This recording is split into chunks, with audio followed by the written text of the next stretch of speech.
Green dub.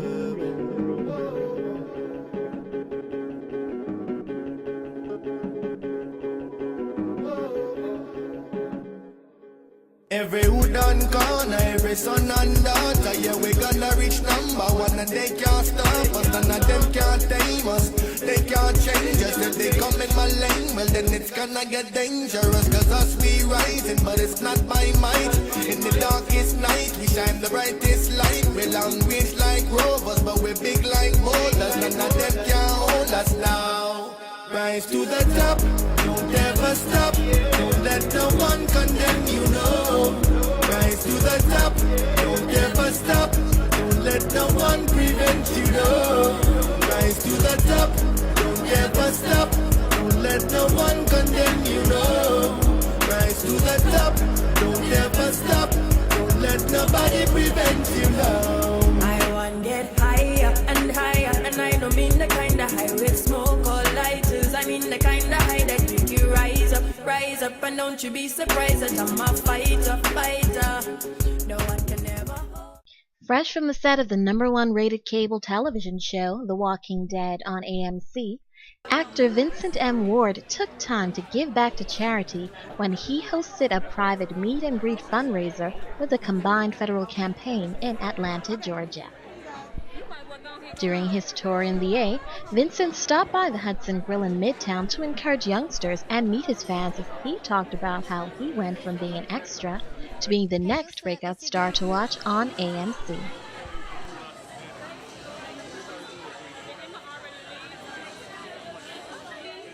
The man of the hour, Mr. Vincent Ward, actor, producer, director, writer, poet.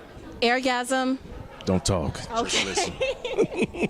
Well, congratulations. You are doing a phenomenal job with Oscar on The Walking Dead. I personally loved, I think the second shot that you did, like when you guys were outside and you had that expression where you're talking about you just didn't want to bury the guys and you were asking the help from Rick and everyone else. I thought that was really, really cool.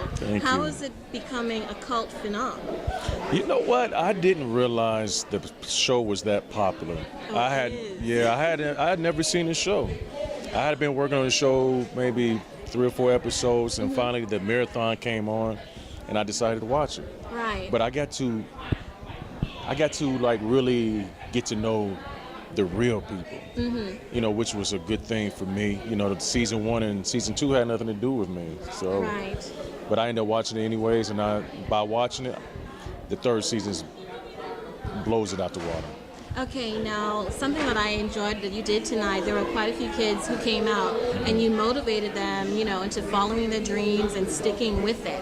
And you said you came from the extras department and now you're recurring in the top-rated cable television show. What's that like for you? Because, you know, I kept on looking at being an extra. I kept looking. It's like, this is not what I want to do.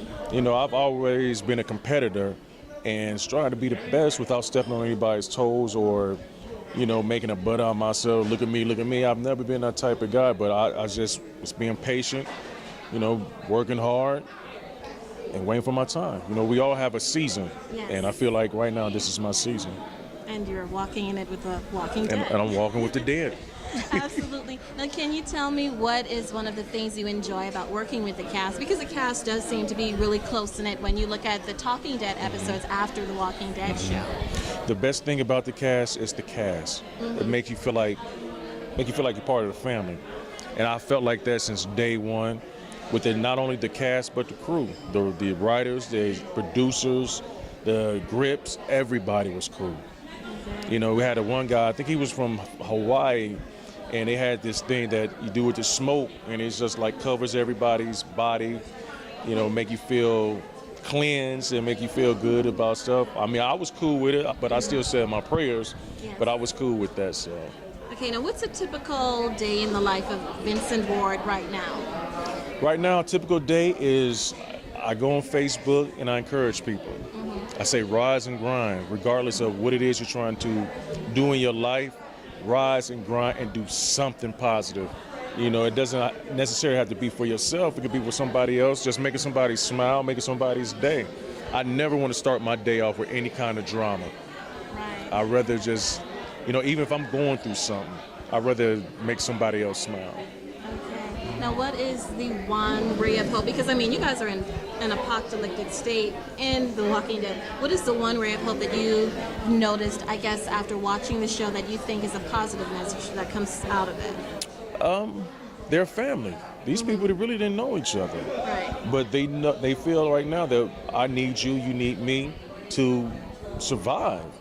And they feel right now like the prison is the best place for them to survive because they can keep the walkers out.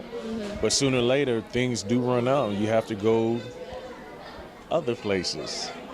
Now, to get other things. places in the comic, because we're not following the comic at all. I mean, people don't even know that people like T-Dog weren't even, named in some of the comics and the graphic novels and so on and so forth. But they lasted so long. Now, how long do we think Oscar's going to be on? Because we're really liking Oscar. But you know what? Anything is possible. I never get bit. Okay, well, that's a start. That's a start. By Axel. Okay, next show question I have to ask. Lori's baby. Okay. What's your thought on that?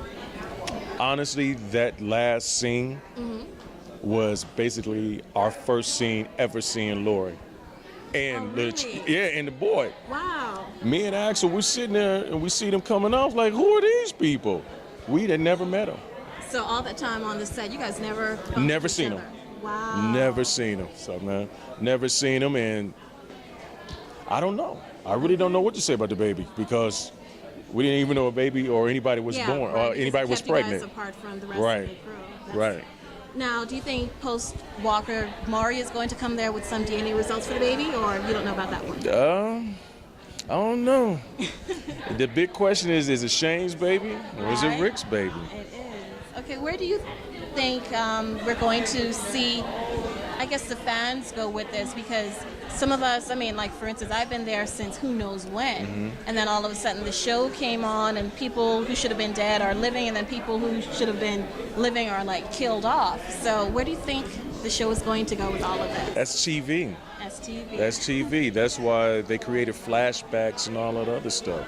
And as far as the fans, sometimes the fans make a difference of who's going to stay and who's going to go. That's true. You know, from what I hear, they love Shane, and Shane keeps coming back some kind of way. So. Oh, that's interesting. That's Yeah. interesting. Well, thank you so much, Mr. Ward, and I wish you all the best. I am absolutely loving the show. Thank and you. one more thing before we go. How did Oscar end up in jail? Stealing. Okay. Oscar really wasn't a bad guy. He just made bad choices. We actually said in episode 2, Axel said, he's what do you say? Something about Oscar's in here for B&E, breaking and entering. Yeah. But it was to support his family. So, like I said, everybody in prison isn't a bad person. They just make bad choices. Well, thank you so much. Thank you. This is Thia, and I'm here with Vincent Ward. Do not miss it on AMC's The Walking Dead, but check out his own personal website. Going to have all that information for you because he does so much more than just acting. Bet you didn't know that. Take care.